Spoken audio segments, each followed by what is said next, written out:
Hello everyone. तो आज की क्लास में हम पोटेंशियल से आगे का डिस्कस करेंगे। अभी तक हमने पोटेंशियल में डिस्कस कर लिया कि पोटेंशियल डिफरेंस क्या होता है। उसके बाद हमने डिस्कस किया कि इलेक्ट्रिक फील्ड और पोटेंशियल के बीच में रिलेशन क्या होता है।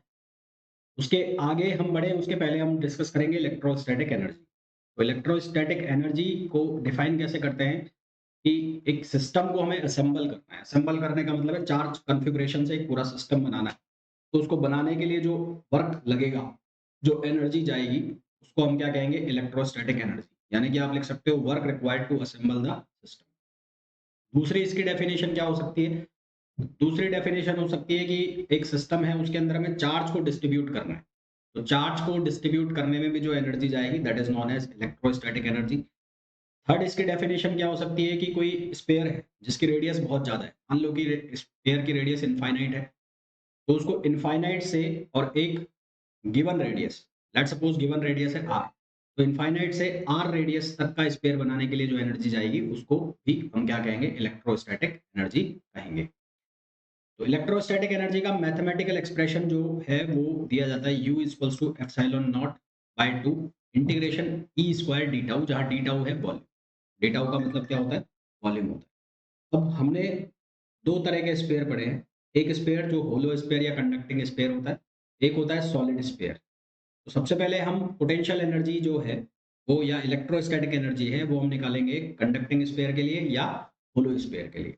देन उसके बाद हम यही एनर्जी की जो वैल्यू है वो हम निकालेंगे किसके लिए? एक सॉलिड स्फीयर के लिए।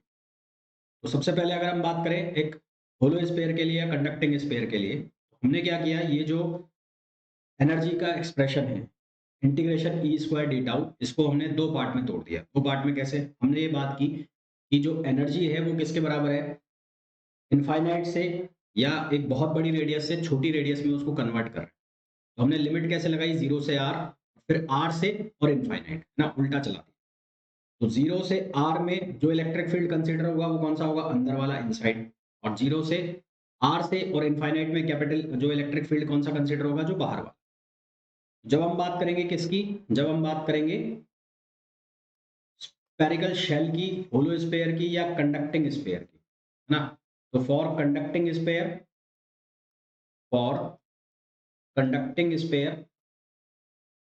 कंडक्टिंग स्फीयर और स्फेरिकल शेल, और स्फेरिकल शेल। तो स्फेरिकल शेल और कंडक्टिंग स्फीयर के केस में जो इलेक्ट्रिक फील्ड है अंदर वाला वो क्या होता है? 0 होता है। ये वैल्यू हम ऑलरेडी जानते हैं। और ई आउटसाइड की जो वैल्यू होती है वो किसके बराबर होती है? के क्यू अपॉन आर स्क्वायर। के क्यू अपॉन आर स्क्वायर। तो हमारे पास जो इंटीग्रेशन है उसमें जो पहला वाला इंटीग्रेशन पार्ट है वो हो जाएगा 0। हमारे पास पार्ट कौन सा बचेगा? Epsilon bye 2। और ये लिमिट कहाँ से कहाँ तक? आर से इनफाइनाइट। तो ये लिमिट आर से इनफाइनाइट, ठीक। और ई आउट स्क्वायर और डी टाउ। डी टाउ की वैल्यू जो है वो ऑलरेडी हम जानते हैं, क्या लिख सकते हैं? 4 pi R square D R. तो ये बन जाएगा epsilon naught naught by 2 R से इनफाइनाइट। ई आउट की वैल्यू ऑलरेडी आपको पता है, इसको 4 पाई एप्सिलॉन नॉट के फॉर्म में लिखना चाहो तो लिख सकते हो। तो ये बन जाएगा 16 pi square epsilon naught square. और क्यू का हो जाएगा क्यू स्क्वायर, और आर स्क्वायर का हो जाएगा आर पावर 4। इधर बनेगा 4 पाई आर स्क्वायर और डी आर। तो एक आर स्क्वायर से एक आर स्क्वायर यहाँ पर हो जाएगा कैंसिल, और 4 पाई से 4 पाई कैंसिल होगा। तो बाहर चला जाएगा, एप्सिलॉन से एप्सिलॉन कैंसिल होगा। तो यू की जो वैल्यू आएगी वो क्या बनेगी? वो बनेगी क्यू स्क्वायर, सबसे पहले तो बाहर गया, फिर 4 टू ज़ा 8। तो यहाँ से 4 4 16 और 8, तो ये 8 पाई। एक एप्सिलॉन से एप्सिलॉन खत्म, एप्सिलॉन ये बच गया। अब यहाँ पर नीचे क्या बच गया? यहाँ पर बच गया आर से इनफाइनाइट तक, और इस इंटीग्रेशन किसका होगा? 1 upon R square D R. 1 upon R square का जब आप इंटीग्रेशन करोगे तो ये बनेगा माइनस 1 अपॉन आर। तो ये बनेगा माइनस 1 अपॉन, तो माइनस 1 अपॉन आर की लिमिट हो जाएगी आर से इनफाइनाइट। तो आपके पास आंसर आ जाएगा इसका Q square upon 8 pi epsilon naught. तो एक स्फेरिकल शेल के लिए, तो for a spherical shell, spherical shell, shell और कंडक्टर, कंडक्टर पोटेंशियल एनर्जी की जो वैल्यू होती है या इलेक्ट्रोस्टैटिक एनर्जी की वैल्यू होती है वो होती है Q²/8 पाई एप्सिलॉन नॉट, ठीक, ये एनर्जी होती है। अब इसके ऊपर क्वेश्चन किस तरह के होते हैं वो देख लेते हैं। पहले क्वेश्चन इसके ऊपर कर लेते हैं, फिर फर्दर जो सॉलिड स्फीयर है उसको डिस्कस करेंगे। क्वेश्चन कहाँ गया इसका, मैंने लिखा तो था यार, एक मिनट रुको, ये तो निकालो। ये रहा। देखो क्वेश्चन इसके ऊपर कैसे बनते हैं। A conducting sphere, a conducting sphere of radius r, as charge plus q on its surface, if the charge, if the charge on the sphere, is doubled, sphere पर जो चार्ज है उसको डबल कर दिया जाए, and its radius is half, its radius is half, इसकी जो radius है उसको हाफ कर दिया जाए, then the energy associated, then the energy associated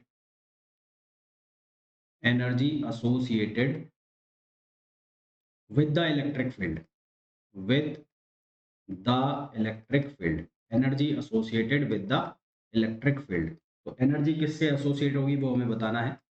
option दिए, ऑप्शन ए है हमारे पास इंक्रीज 4 टाइम्स, ऑप्शन बी हमें दिया है इंक्रीज 8 टाइम्स, ऑप्शन सी हमें दिया है रिमेन्स द सेम, और ऑप्शन डी हमें दिया है डिक्रीज 4 टाइम्स। ये क्वेश्चन पूछा गया था गेट 2004 में, गेट 2004 का ये क्वेश्चन है। करेंगे कैसे, कंडक्टिंग स्फीयर यहाँ बोला है साफ साफ, तो कंडक्टिंग स्फीयर के लिए सॉल्यूशन में लिख देता हूँ यहाँ पर, solution for conducting sphere,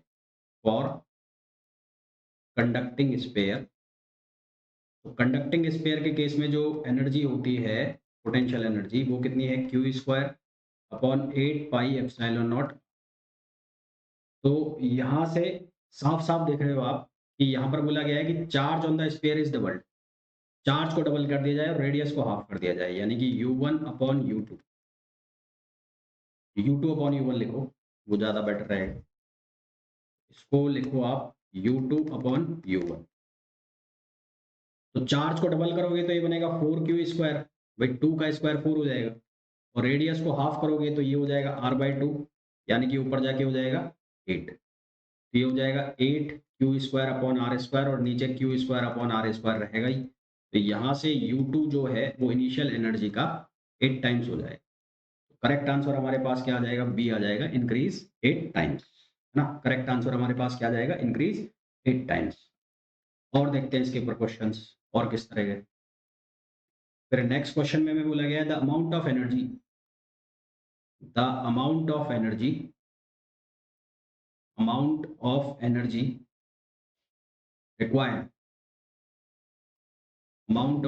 required, to change a metallic sphere of radius of 2.0 meter to a potential of 3000 volt in air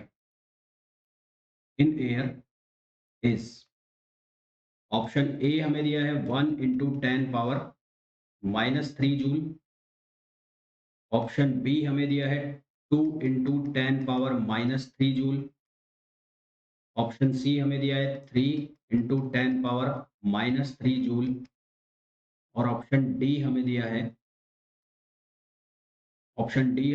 4 into 10⁻³ joule.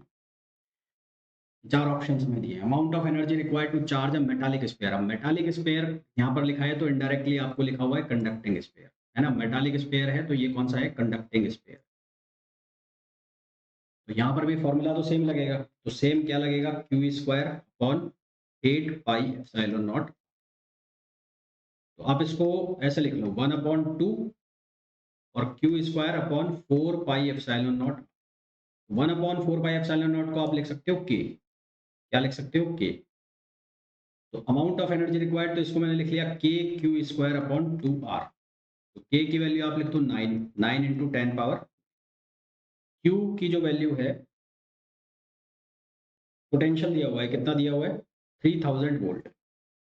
यहाँ Q² रहने दो एक बार, और ये 2R, R की वैल्यू कितनी है, 2 मीटर, तो ये हो जाएगा 2। अब Q को आपको हटाना पड़ेगा। Q को कैसे हटाओगे, मेटालिक स्फीयर के लिए, मेटालिक स्फीयर के लिए जो उसका पोटेंशियल होता है उसकी सरफेस पर, वो कितना होता है, KQ/R। KQ/R उसकी सरफेस पर पोटेंशियल होता है।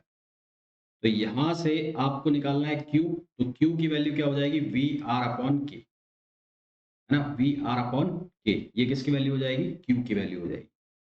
तो VR/K रखोगे तो एक बार ये वैल्यू बता दो यहाँ से, तो ये वैल्यू सब्स्टिट्यूट करोगे आप, तो ये K/2R एज इट इज है, और Q² की जगह रिप्लेस करोगे तो ये हो जाएगा V²R² और upon K², V²R² upon K², ये बनेगा। तो यहाँ से हो जाएगा ये V²R² अपॉन, एक R से एक R कैंसिल हो गया, R हट जाएगा, तो ये बनेगा V²R अपॉन 2 और K, ये बन जाएगा। अब वैल्यू सब्स्टिट्यूट करो तो ये हो जाएगा 3000²। R की वैल्यू कितनी है, 2 मीटर, अपॉन 2, K की वैल्यू कितनी है, 9 इंटू 10⁻⁹। तो 9 से तो 9 कैंसिल होना है, ऊपर बनेगा 10⁻6, तो 10⁻6 से 10⁻9 कैंसिल होगा, तो नीचे कितना बन जाएगा, 10⁻3। तो ऊपर वाला 3 इंटू 3, ये तो पूरा खत्म हो गया, और नीचे बचेगा 2 से 2 कैंसिल हो जाएगा, तो नीचे बचेगा हमारे पास, इसको सॉल्व करोगे तो ये बनेगा 1/10⁻3। 1/10⁻3 सॉल्व करोगे तो आएगा 1 इंटू 10⁻⁻3। इसका जो करेक्ट आंसर आ जाएगा वो आ जाएगा 1 इंटू 10⁻⁻3 जूल। नेक्स्ट क्वेश्चन पे आओ। नेक्स्ट क्वेश्चन के अंदर हमें बोला गया है the electrostatic energy, the electrostatic energy, electrostatic energy of a uniformly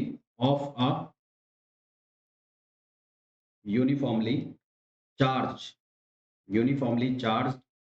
spherical shell of total charge 5 coulomb and radius 4 meter is, और राउंड ऑफ 3 डेसिमल में निकालना है। देखो भाई, electrostatic energy of a uniformly charge spherical shell दे दिया है, total charge 5, Q की वैल्यू है 5 कूलम, R की जो वैल्यू है वो है 4 मीटर। हमारे पास formula U equals to KQ²/2R। K की वैल्यू 9 इंटू 10⁻9, Q की वैल्यू कितनी है, 5 कूलम, तो ये हो जाएगा 25। R की वैल्यू हमें दे रखी है 4। इसको जब आप सॉल्व करोगे तो सॉल्व करने पर आंसर आएगा, निकाला हुआ है कि मैंने, नहीं निकाला नहीं हुआ है, बता देता हूँ ऐसे ही, 9 into 25 over 8, 28.125 into 10⁻9, 28.125 into 10⁻9 joule. अब इसको इलेक्ट्रॉन वोल्ट में कन्वर्ट कर सकते हो, 1.6 इंटू 10⁻−19 से डिवाइड करके इलेक्ट्रॉन वोल्ट में भी कन्वर्ट कर सकते हो। तो इस तरह से क्वेश्चन बनेंगे, इसके ऊपर चार्ज जो स्फेरिकल शेल होगा उसके ऊपर, और या फिर अगर आप बात कर लो किसके लिए, जब आप बात करोगे कंडक्टर के लिए, तो उसके केस में, स्फेरिकल कंडक्टर के केस में, और ये फॉर्मूला लगेंगे आपके पोटेंशियल एनर्जी के या इलेक्ट्रोस्टैटिक एनर्जी। तो हम बात कर लेते हैं किसकी, सॉलिड स्फीयर के लिए। है ना।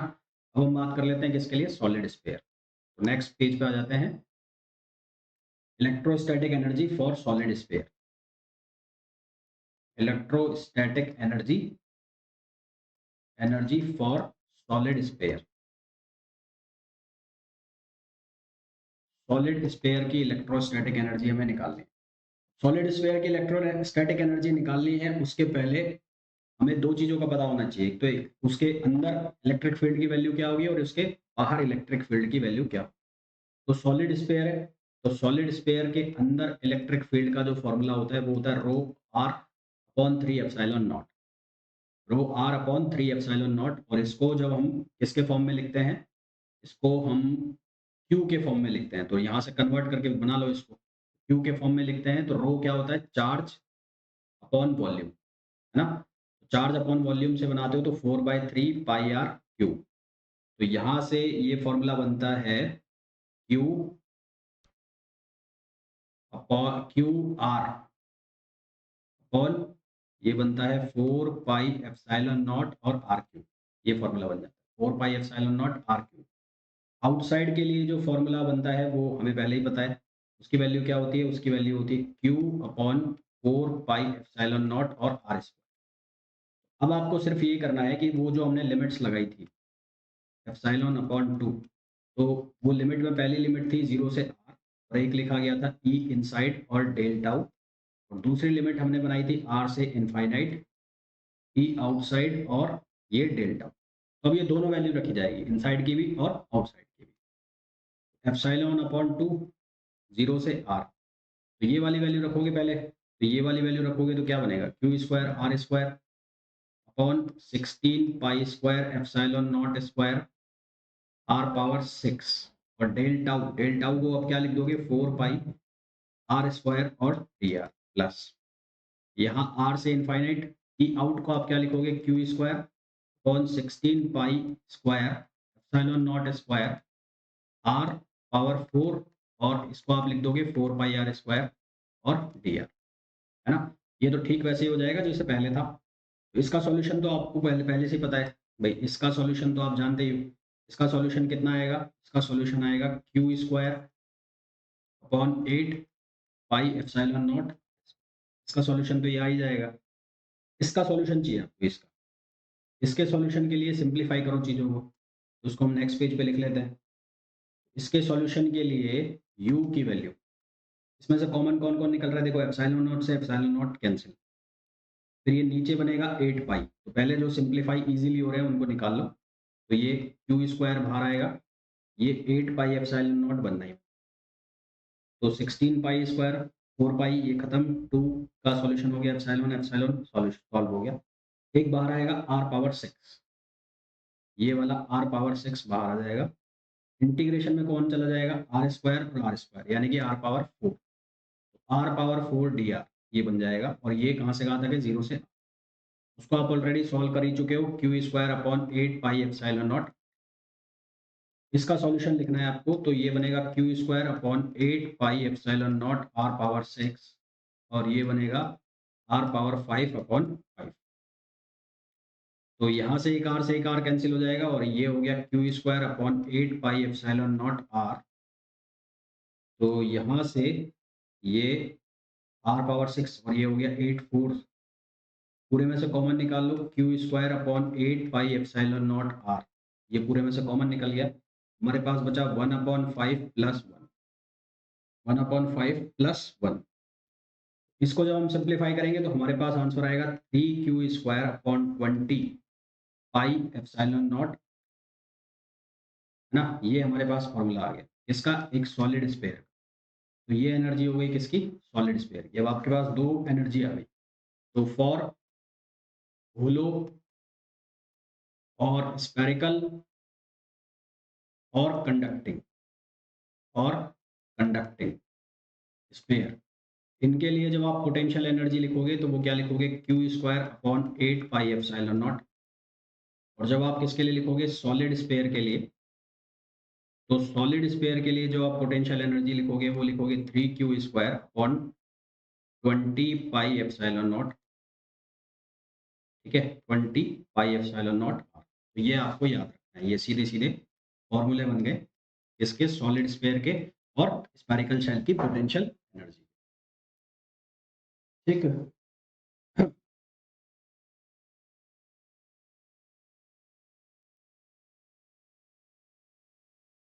क्वेश्चन करें जाए पहले इनके ऊपर।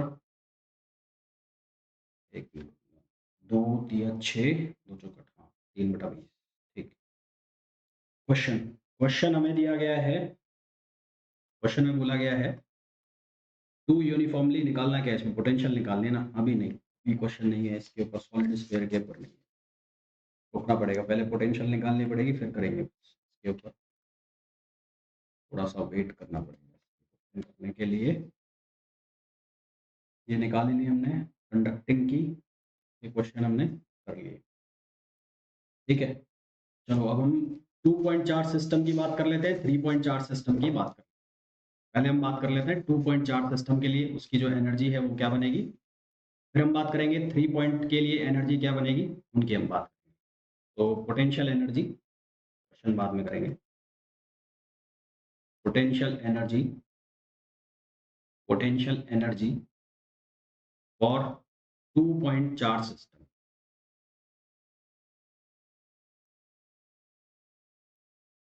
या 2-4 सिस्टम कर लो, है ना। तो दो चार्ज है हमारे पास, एक चार्ज है यहाँ पर, 2 पॉइंट है, एक पॉइंट है ए और एक पॉइंट है बी, इन दोनों के बीच की जो डिस्टेंस है वो आर है। हमारे पास दो चार्ज है, एक Q1 है और एक Q2 है, ये दो चार्ज है, ये कहाँ पर रखे हैं, इनफाइनाइट पर रखे हैं। ठीक है, कहाँ पर रखे हैं, इनफाइनाइट पर। इनिशियली ए और बी पर कोई भी चार्ज नहीं है, initially initially no charge at A and B, A और बी पर कोई भी चार्ज नहीं है।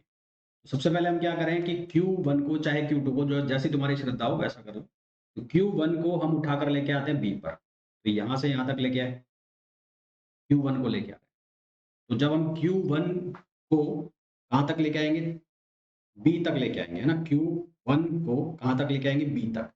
तो चार्ज को वहां से वहां तक लाने के लिए हमने ये पढ़ा है कि जो W है, V है, V इनफाइनाइट से कहाँ तक लेके आ रहे हो, बी तक लेके आ रहे हो, है ना।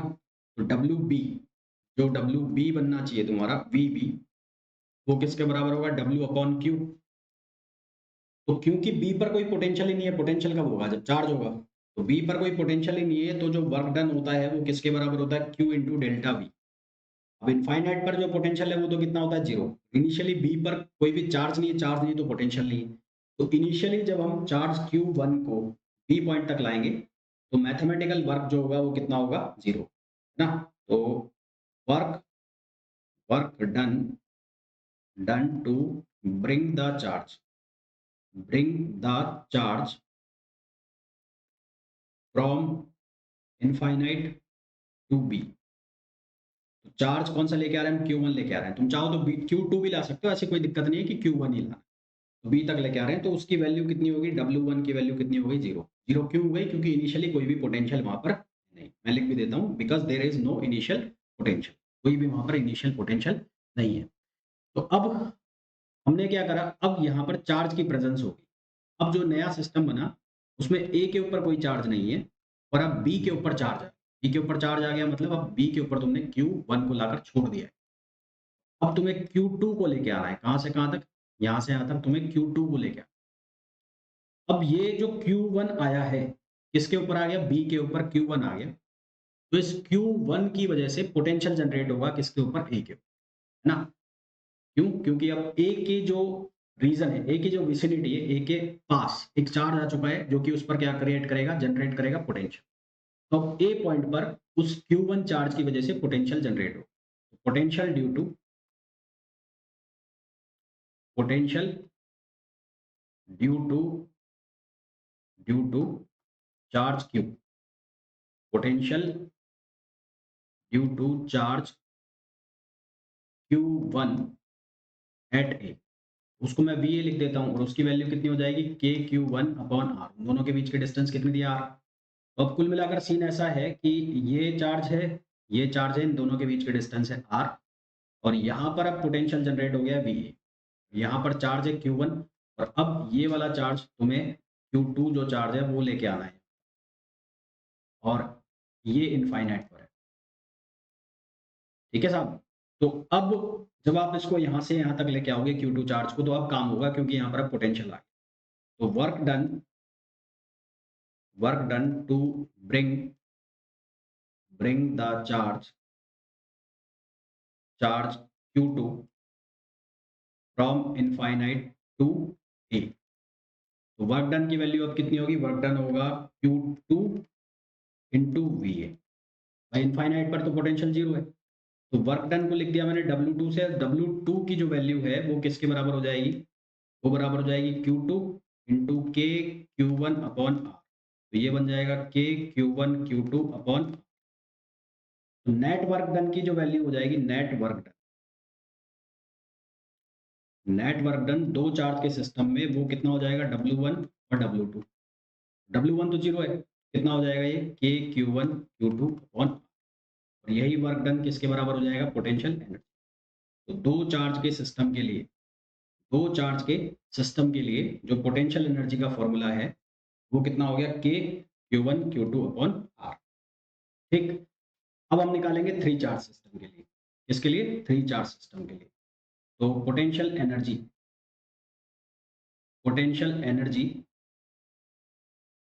फॉर थ्री चार्ज सिस्टम के लिए अब हम क्या निकाल रहे हैं? पोटेंशियल एनर्जी निकाल रहे हैं। तो थ्री चार्ज सिस्टम के लिए जब पोटेंशियल एनर्जी निकालोगे तो आपने कुछ इस तरह का कॉन्फ़िगरेशन बना दिया, ये बना दिया, और इनको नाम दे दिया आपने। इसको दे दिया ए, इसको दे दिया बी, और इसको दे दिया सी। इसको आपने लिखा Q1, इसको नहीं, सॉरी, इन दोनों के बीच की जो डिस्टेंस है उसको आपने लिख दिया R1 2। इन दोनों के बीच की जो डिस्टेंस है उसको लिख दिया आपने R1 3। और इन दोनों के बीच की जो डिस्टेंस है उसको आपने लिख दिया R2 3। इट इज बेटर कि इनको हम नाम भी ये देते हैं 1 2 3, 1 2 एंड 3, 1 2 एंड 3। तो हमारे पास तीन चार्ज है यहाँ पर रखे हुए हैं, Q1 Q2 और Q3, और ये रेफरेंस हमने इनफाइनाइट लिया। तो सबसे पहले आप किसी भी एक को पकड़ के ले आओ। आप ऐसा करो कि 3 को ले आओ। तो 3 को आप यहाँ पर लाओ। इनिशियली 3 पर कोई भी पोटेंशियल नहीं है, तो वर्क डन जरूरी नहीं आप 3 को लाओ, आप 2 को ले आओ, 2 पर, 1 को ले आओ, 1 पर आंसर सेम आएगा। Work done to bring charge Q3 at 3। Initial work done कितना होगा? 0। अब आप यहाँ पर Q3 को ले आए। तो अब Q3 को ले आए तो ये यहाँ पर पोटेंशियल जनरेट करेगा, यहाँ पर जनरेट करेगा V2 और यहाँ पर जनरेट करेगा V1। तो potential due to charge Q3 at 2। 2 पर पोटेंशियल कितना होगा? V2, और उस V2 की वैल्यू कितनी होगी? K Q3 अपॉन इन दोनों के बीच की डिस्टेंस कितनी है? R23। और सिमिलरली पोटेंशियल V1 की जो वैल्यू है वो कितनी हो जाएगी? K Q3 upon R13। ये पोटेंशियल हो गई। अब यहाँ पर पोटेंशियल है। अब आप क्या करो? अब आप किसी को भी ले आओ, आप Q2 चार्ज को ले आओ। अब Q2 चार्ज को आप जब लेके आओगे 2 लोकेशन, तो वहां पर एक पोटेंशियल काम कर रहा है। कौन सा पोटेंशियल काम कर रहा है? V2। तो work done to bring charge Q2। Q2 को लाने में कितना काम होगा? तो Q2 को लाने में अब आपको W2 काम के लिए चार्ज कितना ला रहे हो? Q2। पोटेंशियल यहाँ पर कितनी मिल रही है आपको? यहाँ पर पोटेंशियल मिल रही है आपको V2। तो ये कितना बन जाएगा? ये Q2 V2 की वैल्यू है, तो ये बन जाएगा K Q2 Q3 upon R23। अब यहाँ पर भी चार्ज आ गया, और वो चार्ज कौन सा आ गया? Q2 आ गया। Q2 जो चार्ज है वो V1 के ऊपर पोटेंशियल देगा, वो जो 1 पोजीशन है उसके ऊपर पोटेंशियल देगा। तो potential due to charge Q2 at 1। तो अब इसकी वजह से जो पोटेंशियल आएगा वो आएगा के क्यू टू, और इनके बीच की जो डिस्टेंस है वो कितनी होगी R12। तो नेट पोटेंशियल एट 1, तो 1 पर नेट पोटेंशियल एक तो ये हो जाएगा के क्यू टू अपॉन R12, और एक ऑलरेडी पहले से आया हुआ था, कौन सा है वाला, ये वाला के क्यू थ्री अपॉन R13। अब आप किसको ब्रिंग करके लाओगे, अब आप लाओगे 1 को। अब आप 1 को यहाँ से यहाँ पहुँचाओगे 1 को। तो work done to bring charge Q1, इसको लिखा आपने W1। तो ये कितना हो जाएगा, चार्ज कितना आ रहा है Q1, और नेट पोटेंशियल कितनी हो गई, ये KQ2 upon R12 plus KQ3 upon R13। तो W1 की वैल्यू कितनी हो जाएगी, ये हो जाएगा KQ1 Q2 upon R12 plus ये हो जाएगा KQ1 Q3 अपॉन R13। तो नेट वर्क डन की वैल्यू जो है, नेट वर्क डन, तो नेट वर्क डन की वैल्यू कितनी हो जाएगी, W1 plus W2 plus W3।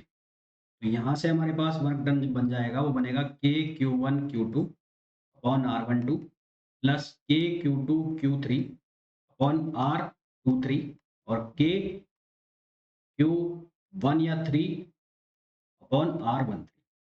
तो ये 3 चार्ज सिस्टम के लिए उसकी पोटेंशियल एनर्जी हो गई। और आप इस टर्म को अगर ध्यान से देखो तो इसमें कोई भी टर्म रिपीटेटिव नहीं है। रिपीटेटिव नहीं है मतलब इसमें कोई भी ऐसा टर्म नहीं है जो 2 बार लिखा है। जैसे कि के Q1 Q2 अपॉन R12 है, तो Q2 Q1 नहीं बन रहा है ना? इसी तरह से Q2 Q3 है तो Q3 Q2 नहीं बन रहा है, और सिमिलरली Q3 Q1 है तो Q1 Q3 भी नहीं बन रहा है। और इसके साथ-साथ सेम टर्म्स भी नहीं बन रहे हैं, मतलब Q1 Q1 भी नहीं बन रहा है, Q2 Q2 भी नहीं बन रहा है, और Q3 और Q1 भी नहीं बन रहा है, सेम टर्म्स रिपीट नहीं हो रहे हैं। क्लियर? तो अब अगर इसी तरह से हमें सिस्टम दी जाए, मान लो हमें 4 चार्ज का सिस्टम दे दिया, तो उसके लिए भी हम पोटेंशियल एनर्जी बना सकते हैं। एग्ज़ाम्पल के लिए अगर आपको ये बोल दिया जाए कि 4 चार्ज का सिस्टम है ना? कितना हो गया, Q1, Q2, Q3 और Q4, और इनके बीच की डिस्टेंस उनके अकॉर्डिंगली हो गई R12, R23, R34, R4। और अब आपसे कह दिया जाए कि इनके बीच की जो एनर्जी है, वो एनर्जी के टर्म्स लिखो। तो सबसे पहले तो हमें ये जानना ज़रूरी है कि टोटल एनर्जी टर्म्स कितना है। तो टोटल एनर्जी टर्म्स के लिए आपको एक फ़ॉर्मूला ध्यान में रखना है, टोटल एनर्जी टर्म्स। तो टोटल एनर्जी टर्म्स के लिए आप लिखोगे n into n minus 1/2। n क्या है, नंबर ऑफ चार्ज। तो जैसे इसके पीछे वाला जो एग्जांपल था, जब n की वैल्यू 3 थी, तो ये बना n into n minus 1/2, 3 into 3 minus 1/2, तो ये हो गया था 3। टोटल एनर्जी टर्म्स कितने हो गए थे, 3। जब n की वैल्यू आप 4 रखोगे तो यहाँ पर बन जाएगा 4 इंटू 4 माइनस 1/2, तो ये हो जाएगा कितना, 6। यानी कि इसमें टोटल एनर्जी टर्म्स आएंगे कितने, 6। 6 कौन से आएंगे, इनके बीच में इंटरेक्शन कराना है।